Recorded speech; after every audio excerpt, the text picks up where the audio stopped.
When did you realize your parents had completely lost the plot? I was 16, standing on the roof of our garage with a bottle of vodka, while my mom cheered from below, yelling at me to jump into the pool. "Try to break your arm," she said, pointing to the scar on her elbow. "You can do it." Mom and Dad were completely obsessed with the idea that they were perfect people who'd lived perfect lives. Every mistake they'd ever made was actually a necessary step in becoming who they were today. So they expected us to make the exact same decisions at the exact same ages. Stupid mistakes, like drunk jumping into a pool, included. When my older brother Adam was born, Dad sat down and wrote out his entire life story year by year like a manual for him to follow. When Adam turned 7, Dad made him start playing baseball even though Adam hated sports, because that's what Dad did. When Adam was 9, Dad made him get in a fight with a kid at school just like he had. He was delighted when Adam got his nose broken because Dad had broken his too, and that's where he developed his fighting spirit and can-do attitude. Mom did the same thing to me and my sister Cece. She had this massive timeline of her life on the wall of her office with photos and journal entries and newspaper clippings. When I turned 13, she sat me down and said, "This is your instruction manual for becoming a woman." I asked what happened if I didn't want to do something she did, and she said, "Then you'll become a worse version of what you could be." And I refused to raise inferior daughters. The tracking started immediately. Mom made me cut my hair into this horrible bob because that's when she got one. I had to quit the soccer team I loved because Mom never played sports. At 14, she made me start smoking cigarettes because she'd started at 14. And even though she quit at 23, she said those 9 years taught her about addiction and self-control. I had to fail algebra on purpose because Mom failed algebra. When I said that was going to ruin my GPA, she said, "I failed algebra and I turned out fine. So clearly failing algebra is part of becoming fine." Adam had it even worse. When he turned 14, Dad dragged him to a tattoo shop and made him get a skull on his shoulder because Dad got one at 14 and now regretted it. Dad said, "You need to experience the regret of a bad tattoo to understand permanent consequences." When Adam was 15, Dad made him total his car on purpose by driving it into a ditch because Dad had done the same thing and said it taught him to respect vehicles. Adam walked away with a concussion, and Dad just celebrated like it was some huge accomplishment. Cece had to pierce her own ears with a sewing needle at 12 because that's what Mom did, and they got so infected she ended up in the emergency room. The worst was the roof incident. On Mom's 16th birthday, she got drunk at a party and jumped off a garage roof into a pool and broke her collarbone. She talked about it constantly like it was this pivotal character-building moment. So on my 16th birthday, she threw me a party, got me drunk, and told me I had to jump off our garage into our pool. I was terrified. I told her I didn't want to do it, and she said, "I was scared too, but I did it anyway, and that's what made me brave." I stood up there looking down at the pool while my friends stared and Mom filmed it yelling encouragement. I kept thinking about her broken collarbone and how I could die if I landed wrong. But everyone was watching and Mom was getting impatient. So I jumped. I missed the pool completely and landed on the concrete patio. I broke my leg in 3 places and fractured my hip. At the hospital, Mom seemed annoyed that I'd messed it up. She said, "I landed in the pool just fine, so you must not have committed to it fully." The doctors asked what happened and Mom lied and said I'd been horsing around.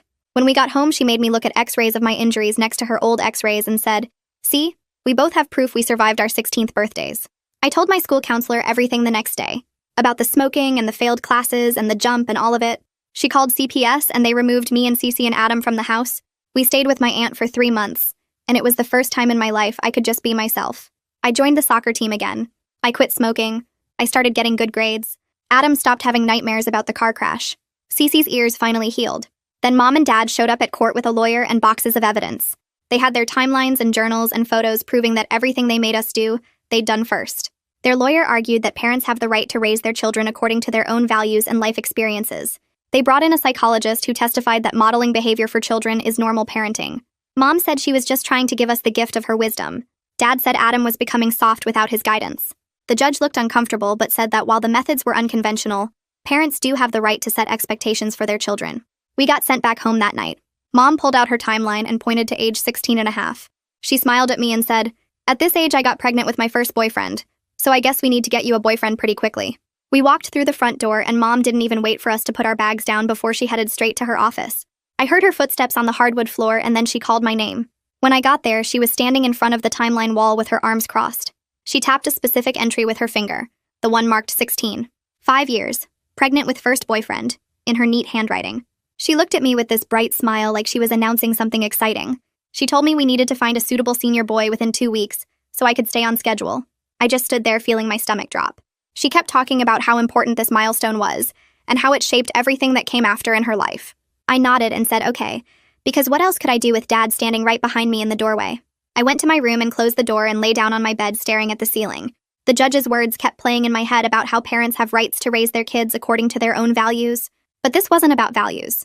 Forcing me to get pregnant at 16 wasn't parenting. It was something else entirely. I made myself a promise right there that I wouldn't let them control my body no matter what they did. I didn't know how I'd stop them yet, but I knew I had to figure something out. The ceiling had these old water stains that looked like continents, and I traced them with my eyes while my mind raced through possibilities. After midnight, I heard a soft knock on my door. I opened it to find Adam standing there looking tired and scared. He jerked his head toward his room and I followed him down the hall. When we got inside, Cece was already sitting on his floor with her knees pulled up to her chest. We kept our voices to whispers. Adam said we needed to talk about what just happened at court and what Mom announced. Cece started crying quietly, and I sat down next to her and put my arm around her shoulders. Adam said we couldn't do any more dangerous stunts like the roof jump or the car crash. We all agreed on that. Then he suggested we should figure out which timeline requirements were coming up next so we'd know what to watch for. I pulled out my phone and we started making a list of the things we remembered from our parents' timelines. It was a long list. By the time we finished, it was almost 2 a.m, and we were all exhausted and scared. The next morning at breakfast, Mom was already at the table when I came downstairs. She had her coffee and a pack of cigarettes sitting next to her plate. As soon as I sat down, she slid a cigarette across the table toward me. I looked at it and shook my head. I told her I was trying to quit. Her face changed and she got this tight look around her mouth. She said I needed to relearn discipline. She said her timeline wasn't optional and I'd understood that before we went to court. She pushed the cigarette closer to my plate and waited. I could feel Dad watching from the kitchen doorway. I picked up the cigarette and put it in my pocket and told her I'd smoke it later. She didn't look happy about that, but she let it go. At the school, I was walking to my locker when my counselor, Pooja Moss, appeared in the hallway. She touched my arm gently and asked how things went at court. I could tell from her face that she already knew it didn't go well. We stood there by the lockers while kids rushed past us to class. I started explaining about coming home and Mom immediately announcing the pregnancy timeline. I watched Pooja's face go pale. Her hand tightened on the folder she was carrying.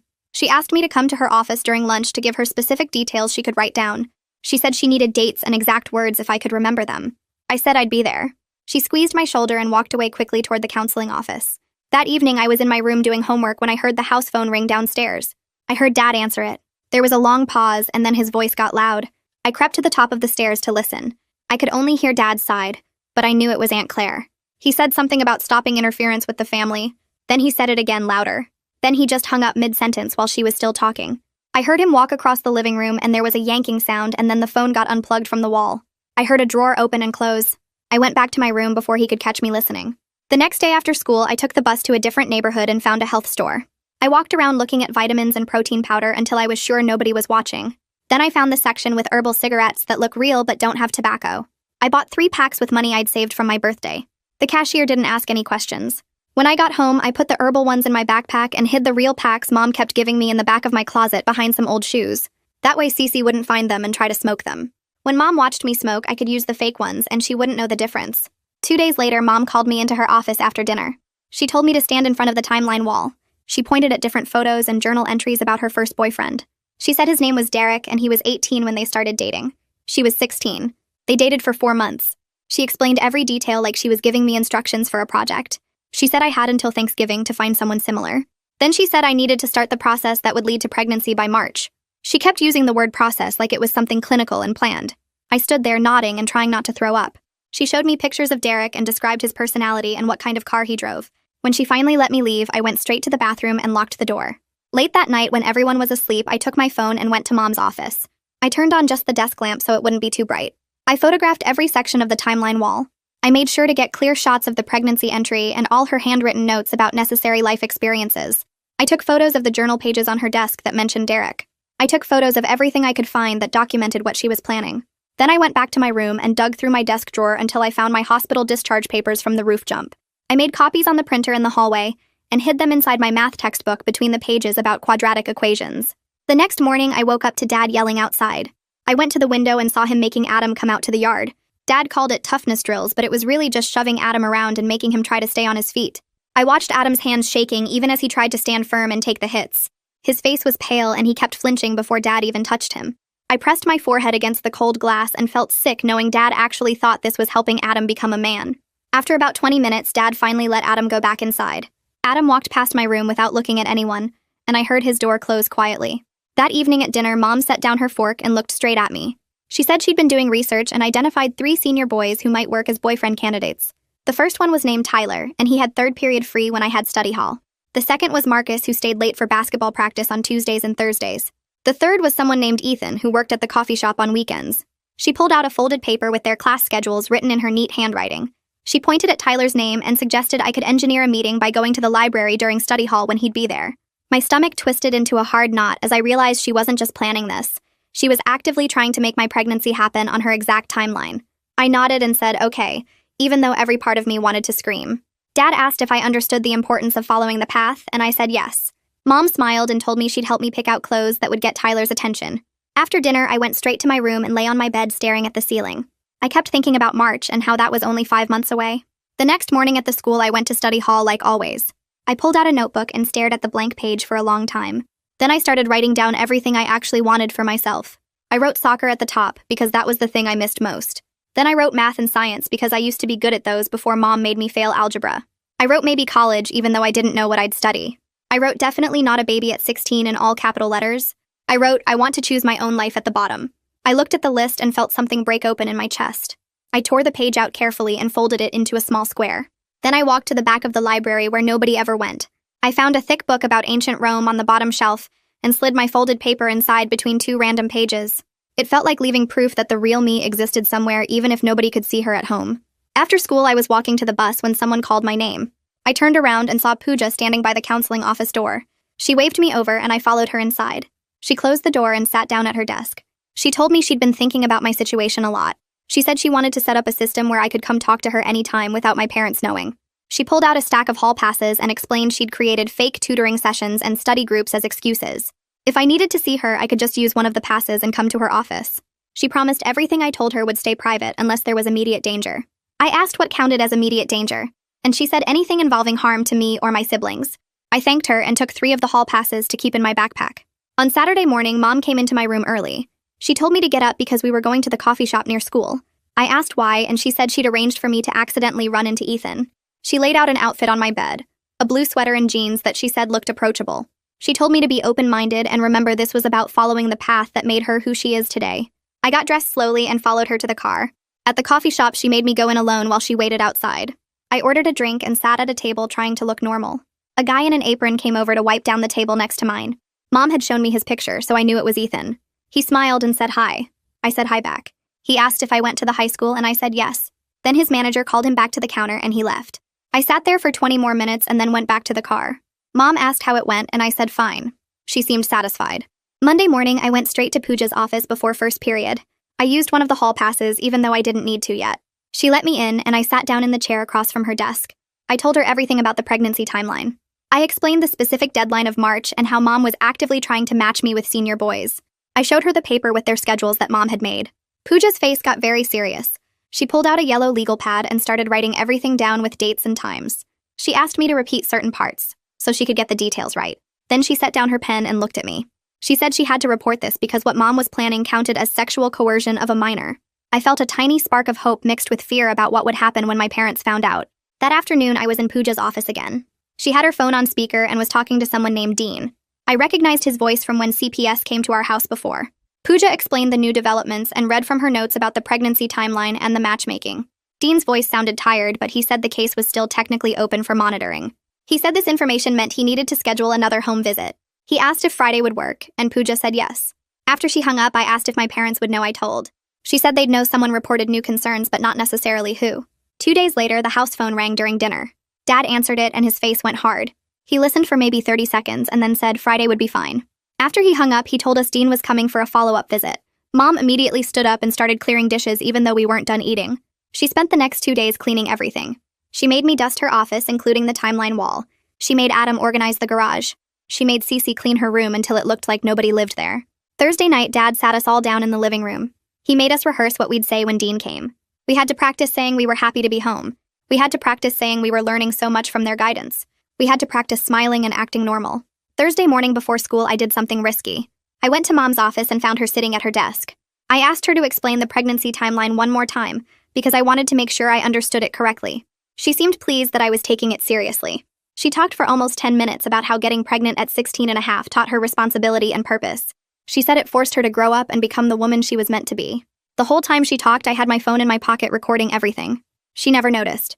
After she finished, I thanked her and went to the school. In the bathroom, I saved the audio file in 3 different places: my phone, my email, and a cloud storage app I downloaded. That same day, something else happened. I didn't know about it until later, but Aunt Claire went to the courthouse. She filed paperwork requesting temporary guardianship of all 3 of us. A judge looked at her request and assigned someone called a guardian ad litem to investigate. The person's name was Rowan Benedict. Her job was to represent our interests and figure out what was actually best for us. Dean called Pooja that afternoon to tell her about it. He said it was a positive development because it meant our voices would be heard separately from our parents. Friday during lunch, my phone rang with a number I didn't recognize. I almost didn't answer, but something made me pick up. A woman's voice said hello and asked if this was me. I said yes. She introduced herself as Rowan Benedict and said Pooja had given her my number. She explained that she was a guardian ad litem, which meant her job was to figure out what was best for me and my siblings. She said I'd get to talk to a judge privately about what I wanted to happen. She asked if I had time to talk, and I said yes, even though lunch was almost over. She asked me basic questions about school and home and how I was doing. I gave short answers because other students were around. She said she'd call again soon and we'd have a longer conversation. After we hung up, I sat there holding my phone and feeling like maybe things were finally starting to move in a direction that didn't involve following Mom's timeline. That evening, Mom knocked on my bedroom door and told me to come to the living room for what she called a health chat. I sat on the couch while she pulled out a notebook and opened it to a page with dates and numbers written all over it. She explained that at 16 she'd tracked her menstrual cycle very carefully, because understanding fertility was important for women. She asked me when my last period started and how long my cycles usually lasted. I gave vague answers like, around 3 weeks ago, and pretty regular, I think, while she wrote everything down. She asked if I experienced cramping and how heavy my flow was, and whether I'd noticed any changes in the past year. Each question felt like she was mapping out my body without permission. She said she wanted me to start tracking my cycle in a journal, just like she had, because it would help me understand my fertility window. I nodded and said, okay, even though I had no intention of giving her that information. She talked for almost 20 minutes about ovulation and timing, and how she got pregnant with Adam because she understood her body. The whole time I made mental notes of every invasive thing she said, so I could tell Pooja later. When she finally finished, she patted my hand and said we'd have these chats regularly, now that I was at the right age for this kind of guidance. The next morning, I waited until Mom left for work, and then called my doctor's office from my cell phone in the bathroom. The receptionist answered, and I asked if I could get copies of my medical records from when I broke my leg last year. She said I'd need a parent's signature on the release form since I was under 18. I told her it was for a school project about personal health history, and my teacher needed documentation of a major injury. She sounded skeptical but said she'd check with the office manager. I texted Pooja during first period and explained what I was trying to do. She responded that she had a counseling appointment scheduled with me for Wednesday afternoon, and we could say I needed the records for college applications or something official sounding. She said she'd call the doctor's office herself and arrange it so my parents wouldn't find out. By lunch, she'd texted me that it was all set up and I could pick up the records during our appointment on Wednesday. Sunday night, I was in my room doing homework when I heard Dad call Adam downstairs. I crept to the top of the stairs and listened. Dad told Adam it was time for another tattoo to commemorate a regret, just like the original timeline required. He said he'd already made an appointment at the tattoo shop for Tuesday afternoon. Adam's voice came out quiet but steady. He said no, he wasn't getting another tattoo. The house went completely silent. I held my breath waiting for Dad to explode, but instead he just asked what Adam meant. Adam repeated that he wasn't getting another tattoo, and he wasn't following that part of the timeline anymore. Dad's voice got louder, asking who Adam thought he was to refuse a timeline requirement. Adam said he was someone who didn't want more tattoos he'd regret. Dad started yelling about disrespect and soft generation, and how Adam was throwing away the gift of his guidance. Mom came out of her office asking what was happening. Dad told her Adam was refusing the tattoo, and Mom's face went pale. She asked Adam if he understood what this meant, and Adam just nodded. Dad stormed out the front door, and we heard his car start and peel out of the driveway. After Dad left, I went to Adam's room and found Cece already sitting on his floor. Adam was shaking a little, but he looked relieved. We whispered about what just happened and agreed it was the first time any of us had refused a timeline requirement so directly. Requested Reads is on Spotify now. Check out link in the description or comments. I said we needed a way to get help fast if things got dangerous. Cece suggested we create some kind of emergency signal. Adam pulled out his phone and said we should all save Aunt Claire's number under a fake name, so our parents wouldn't know we had it. I saved it as Pizza Place in my contacts. Adam saved it as Gym. Cece saved it as Library. Then Adam said we needed a code word that would tell Aunt Claire to come get us immediately or call the police. I suggested Timeline since it was something we'd never normally text to her. We all agreed and practiced sending the test message and deleting it. Adam made us promise we'd only use it in a real emergency when we actually needed help right away. We sat there for a while not saying much, just knowing we'd crossed some kind of line tonight. The rest of the week passed in tense silence. Dad barely spoke to Adam. Mom kept giving me meaningful looks like she was disappointed I hadn't defended the timeline system. Friday afternoon, Dean showed up for the scheduled home visit. My parents transformed instantly into charming hosts. Mom made tea and brought out cookies. She sat with Dean at the dining room table and explained their parenting philosophy as experiential teaching, where children learn by living through the same formative experiences their parents survived. She made it sound reasonable and thoughtful. Dad talked about how important it is to pass down wisdom through shared experiences rather than just lectures. Dean nodded and took notes without showing what he was thinking. He asked us a few questions about school and activities. We all gave the rehearsed answers about being happy to be home and learning so much. Dean stayed for almost an hour asking gentle questions and observing how we interacted. When he left, he thanked my parents for their time and said he'd file his report within a few days. After Dean's car pulled away, Dad's face changed. He said we hadn't been enthusiastic enough during the visit, and we needed to remember that CPS was looking for reasons to interfere. As punishment, he assigned us timeline chores. Adam had to clean out the garage and organize Dad's old baseball equipment. Cece had to go through Mom's jewelry and polish everything. I had to reorganize Mom's office, including dusting the timeline wall. I went upstairs with a cloth and furniture polish. The timeline wall took up the entire back wall of the office with photos and journal entries and newspaper clippings arranged by year. While I dusted each section, I took photos with my phone, making sure to capture the pregnancy entry and the entries about the roof jump and the cigarettes. Mom's journal from when she was 16 sat on the desk. I flipped through it and found pages where she'd written about getting pregnant and how scared she was, but also how it gave her purpose. I took photos of those pages too. I wrote down quotes in my phone's notes app like, "Getting pregnant at 16. 5 was the making of me." And Derek didn't stay, but the experience taught me everything about sacrifice. I made sure to put everything back exactly how I found it, so she wouldn't know I'd been documenting. Monday morning, I went straight to Pooja's office before first period. She closed the door and pulled out an official form with the school letterhead. She said she was completing a mandated reporter statement focusing specifically on the sexual coercion risk of the pregnancy timeline. She asked me to confirm the details about Mom's deadline and her active matchmaking. I told her everything, including the coffee date Mom tried to arrange and the health chat about fertility. Pooja wrote it all down with exact dates and times. When she finished, she made 2 copies. She gave one to me and told me to keep it somewhere safe where my parents wouldn't find it. She said she was storing the original in a locked cabinet in the counseling office. She explained that this statement would go to CPS and to Rowan, and it would be part of the official record about what was happening in our house. That same week, Aunt Claire was working on something too, though I didn't know all the details until later. She spent days going through papers and files from when we stayed with her. She found Adam's report card from those 3 months showing his grades had improved in every subject. She found the roster from my soccer team proving I'd rejoined. She gathered medical records from Cece's follow-up appointments showing her ear infections had completely cleared up after we left our parents' house. She wrote a statement describing our daily routines at her place and how we'd thrived with normal rules and freedom to make our own choices. She submitted everything to Rowan as evidence that we did better outside our parents' control. The following Tuesday, Rowan called and asked if she could interview me privately at the school. Pooja arranged for us to use an empty classroom during my free period. Rowan sat across from me at a student desk and said she wanted to hear everything in my own words.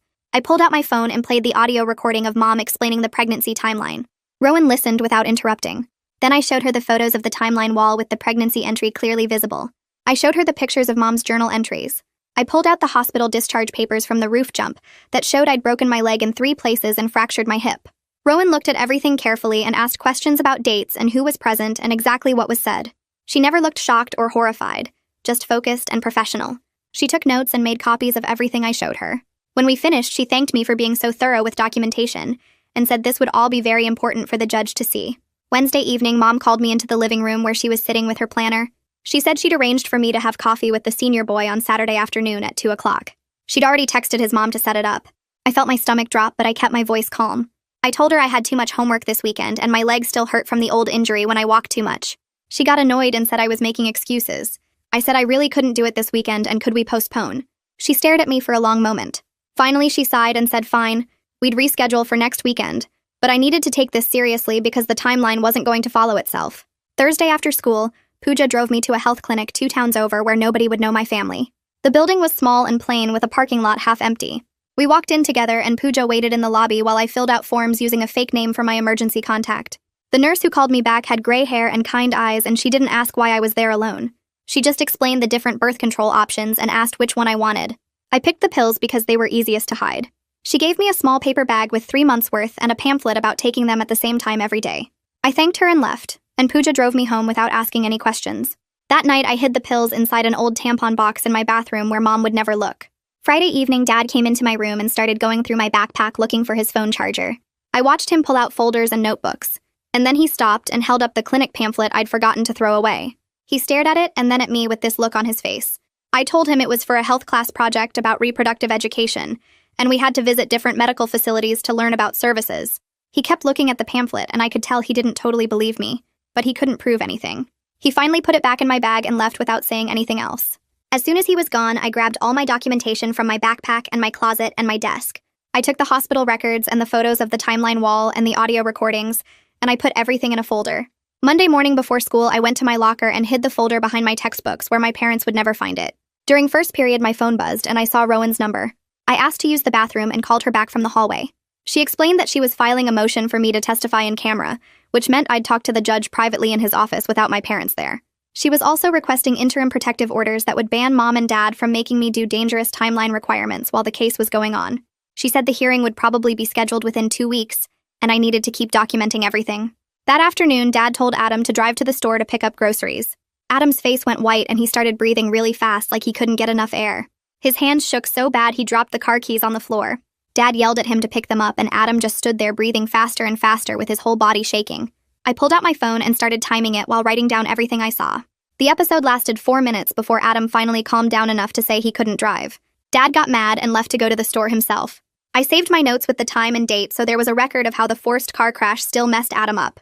Tuesday morning, Mom caught me outside without a cigarette. She marched me back inside and made me sit at the kitchen table while she stood over me. She pulled out one of her real cigarette packs and put one in front of me and told me to smoke it right now. I lit it and took a few drags while she watched, and then she finally left. As soon as she was gone, I went outside and switched to my herbal cigarettes for the rest of the day. I kept the real pack she'd given me in my room so Cece wouldn't find it and try to smoke it. Wednesday evening, I was doing homework when I saw Mom posting on social media. She'd uploaded photos of our family doing activities together with a long caption about proud traditions and teaching children through experience. I screenshot everything, including the timestamps and all the comments from her friends saying how wonderful our family was. I sent the screenshots to Pooja, who said she'd forward them to Rowan and Dean. Thursday afternoon, my phone rang, and it was Rowan calling to say she'd filed her motion that morning. The court had scheduled a hearing for the following week. She reminded me I'd get to talk to the judge privately and explain exactly what was happening. She told me to be honest and specific without making anything sound bigger than it was. That night at dinner, Dad announced we were having family time without phones. He made all 3 of us hand over our phones, and he locked them in his desk drawer. I went to bed early and waited until I heard Mom and Dad's bedroom door close. Then I got up and pulled my old phone out from behind the books in my closet. I'd kept it charged just in case. I texted Aunt Claire and Pooja that I was okay, but communication might be hard for a while. Friday morning, someone sent an anonymous tip to the CPS hotline with a clip of my audio recording attached. I didn't know who did it, but I was glad someone had. That afternoon, Dean called the house and I heard Dad answer. Dean said he was doing an unannounced visit the next day. Dad's face got tight and Mom looked worried when he told her. I could tell they were scared about what Dean might find. Saturday afternoon, the doorbell rang and there was Dean standing on our porch without any warning. Mom tried to be friendly and offered him coffee, but he said he needed to see the whole house. She started giving him a tour and tried to skip her office, but Dean said he needed to see every room. He walked into her office and stopped in front of the timeline wall. He stood there for a long time reading all the entries with their dates and descriptions. Mom talked fast, explaining how it was just family history and tradition and a way to preserve memories. Dean didn't say anything.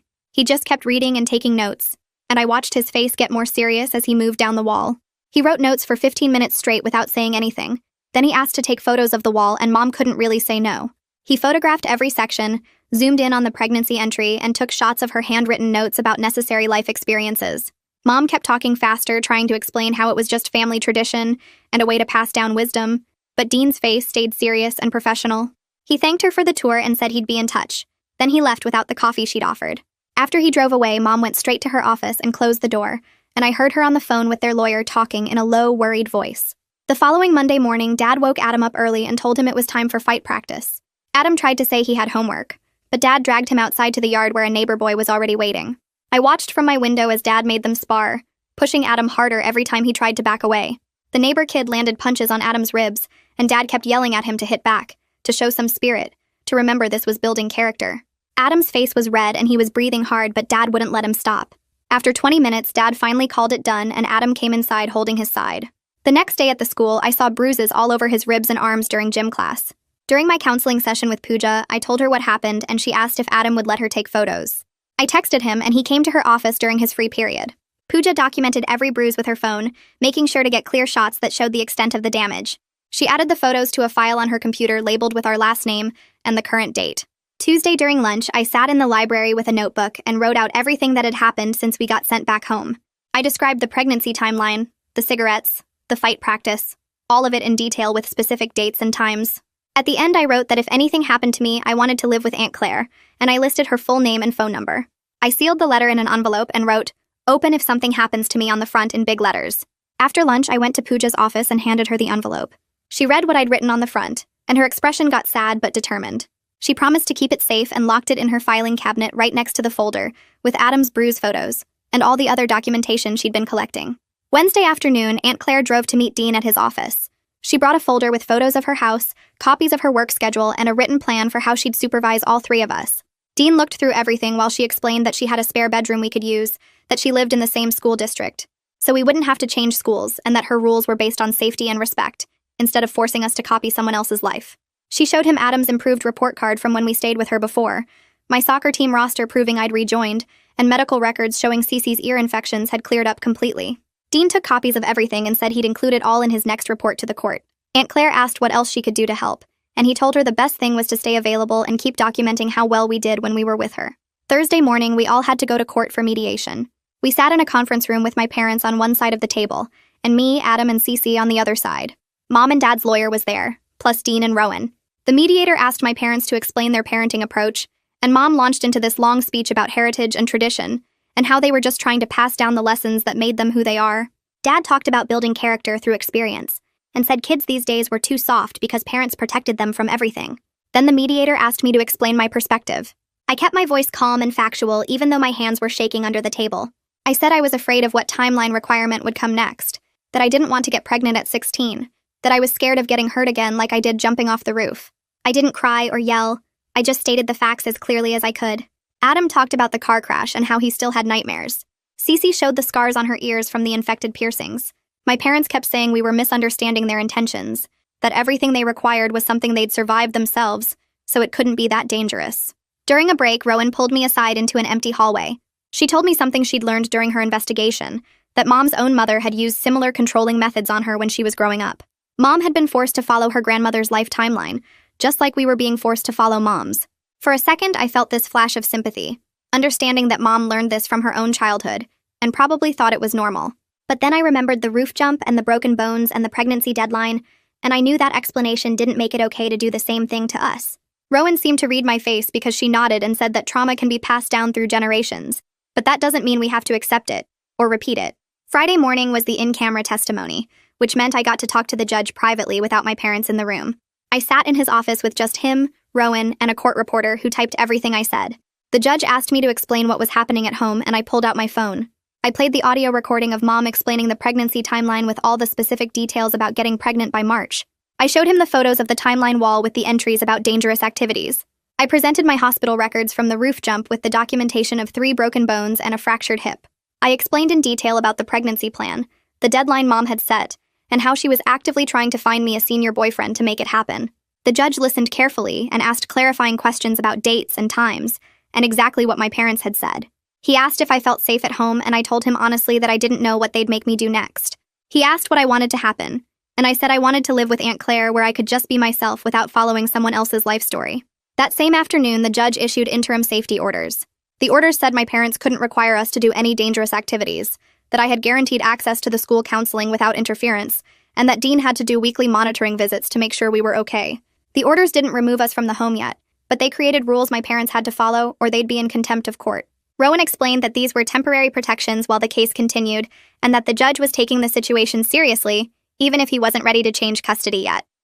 When we got home that evening, my parents read through the court orders and their faces were tight and angry, but they didn't say much. Mom put the papers on her desk and Dad went outside to mow the lawn even though it was almost dark. The next week, Mom told me I couldn't go to soccer practice. She said it was punishment for my court testimony and that I needed to learn there were consequences for going against the family. I pulled out my phone and showed her the section of the court order that guaranteed my access to the school activities. She read it twice, then called their lawyer while I stood there waiting. After a 10-minute conversation, she hung up and told me I could go to practice. I grabbed my gear and went to the field, and the whole time I was running drills, I felt stronger than I had in months. The court order was actually working, actually protecting me, and for the first time I believed maybe things could actually change. 2 days later at dinner, Dad announced he was taking Adam out to practice the ditch driving experience that was on his timeline. Adam put down his fork and said no, he wasn't doing it. Dad's face turned red and he started yelling about disrespect and disobedience, and how the court had no right to interfere with his parenting. Adam stayed calm and said the court order protected him from dangerous activities. Dad got louder, shouting that driving into a ditch taught him about consequences and Adam needed the same lesson. He was yelling so loud that the windows were shaking and I could see neighbors looking over from their yards. One of them pulled out their phone and I realized they were calling someone, probably the police. 10 minutes later, 2 police officers knocked on our front door. Dad answered and tried to act normal, but his face was still red from yelling. The officers said they'd received a call about a domestic disturbance, and they needed to do a welfare check. They came inside and talked to my parents first. Then they asked to speak to me and Adam separately. One officer took me into the kitchen while the other talked to Adam in the living room. I told him about the court orders and showed him the copy I kept on my phone. I explained that Dad had been trying to make Adam do something dangerous, and Adam had refused based on the protective orders. The officer wrote everything down in a notebook and said he was glad we knew our rights. He asked if we felt safe, and I said we did as long as the court orders were being followed. Before they left, both officers made sure Adam and I had the non-emergency number saved in our phones. They said to call anytime we felt unsafe, or if our parents tried to violate the court orders. They wrote up an incident report noting the yelling and the prior CPS involvement, and they gave Dean's name to their supervisor so the report would get added to our case file. Monday morning, Rowan called me before school and said she was filing a motion for modification. She had the police report from Friday night and documents from Pooja showing Mom tried to ban me from soccer practice right after the judge issued the interim orders. Rowan said she was requesting an emergency hearing because my parents kept violating the court's instructions, and the behavior was getting worse instead of better. She asked if anything else had happened over the weekend, and I told her no. My parents had been quiet and tense, like they were planning something but hadn't acted yet. She said to keep documenting everything and call her immediately if either parent tried to force any timeline requirements on me or my siblings. That afternoon, Mom was waiting by my locker when school ended. She grabbed my arm and said we were going to coffee with the senior boy right now, that she'd already texted him and he was meeting us in 20 minutes. I pulled my arm away and told her clearly that I wasn't going anywhere with her. She got this look on her face like I'd slapped her and started saying I was ungrateful, and didn't understand that getting pregnant at 16 made her who she is today. I had my phone in my pocket already recording because I'd started doing that whenever I was alone with either parent. She kept talking about how the pregnancy taught her responsibility and purpose, and I was throwing away the chance to learn those same lessons. I let her finish, then I walked away and went straight to the bathroom. I sent the recording to Rowan before I even left the school building. Wednesday morning, Rowan called again and said the court scheduled an emergency hearing for Friday. She sounded satisfied, like things were moving the way she hoped they would. All the lawyers got notified and Dean submitted an updated report to the judge. Rowan told me Dean was recommending temporary placement with Aunt Claire because my parents kept trying to control us even with court orders in place. She said the hearing would probably take most of the morning, and I should be prepared for my parents to be upset when they heard the judge's decision. Friday, I stayed home from the school for the hearing. We all sat in the courtroom while the judge read through everything. He looked at the police report from the neighbor's call. He listened to the recording of Mom trying to force the coffee date. He reviewed Dean's report about the ongoing violations. Then he announced he was granting temporary guardianship to Aunt Claire starting immediately. My parents had to do supervised visits only, and they had to complete parenting classes and family therapy before any custody changes could even be considered. Mom started crying and Dad's face turned red, but neither of them said anything. The judge made it clear that if they violated the supervised visit rules or tried to contact us outside of approved times, they could lose visitation completely. That afternoon, Aunt Claire picked us up with our essential stuff. We'd packed bags that morning before the hearing just in case. The drive to her house took 40 minutes and nobody talked much. When we got there, she showed us our rooms. Adam got the spare bedroom upstairs, and Cece and I shared the bigger guest room with 2 beds. Aunt Claire sat us down in the kitchen and explained her house rules. She had a curfew of 10 on the school nights and midnight on weekends. We had to do chores like dishes and laundry and yard work. We had to be honest with her about where we were going and who we were with. Then she said the most important rule was that we got to make our own choices about activities and friends and future plans. She said she'd sign permission slips for anything reasonable, and she'd support whatever we wanted to do as long as it was safe and legal. The following week, I went to the athletic office and filled out all the forms to officially rejoin the soccer team.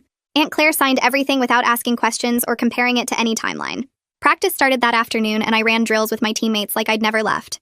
Coach put me back in my old position and said I'd worked hard to stay in shape during the time off. Soccer became something I looked forward to every single day. It was a place where I was just a player working on skills and trying to score goals, not someone following a script written before I was born. 2 weeks later, we had our first supervised visit with Mom and Dad at a family services center. A social worker sat in the room with us the whole time.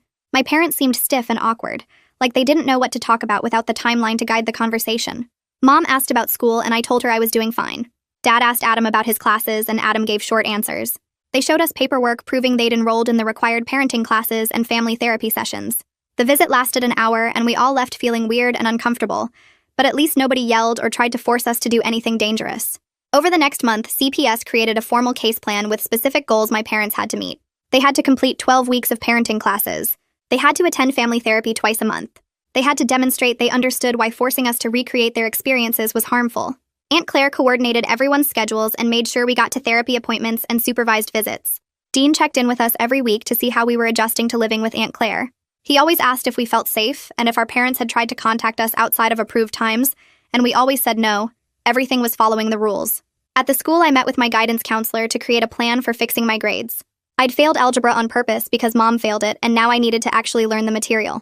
The counselor set me up with tutoring 3 times a week after soccer practice. I started working through problems and asking questions and actually trying to understand the concepts, instead of just copying wrong answers. I also threw away the last pack of cigarettes Mom had given me. I found it in my backpack when I was cleaning out old stuff, and I walked straight to the trash can outside school and dropped it in. I didn't need to pretend to be addicted to something just because Mom thought smoking taught her about self-control. Adam started working with a therapist who helped people deal with bad experiences. She met with him twice a week, and they talked about the car crash Dad made him do. After a few sessions, she suggested he practice driving in empty parking lots with Aunt Claire to help him feel less scared. They went to the mall parking lot early on Sunday mornings when hardly anyone was there. Adam would drive slow circles around the empty spaces, while Aunt Claire sat in the passenger seat and reminded him he was safe.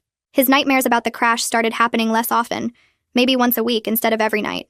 One evening he told me he was beginning to think he might actually be okay someday, that maybe the crash didn't have to define the rest of his life. A week later, Aunt Claire took Cece to a professional piercing place across town. The woman who worked there wore gloves and used equipment that came sealed in plastic packages. She cleaned Cece's ears with something that smelled sharp and medicinal. The old scars from the sewing needle infection showed up as bumpy red marks on both earlobes.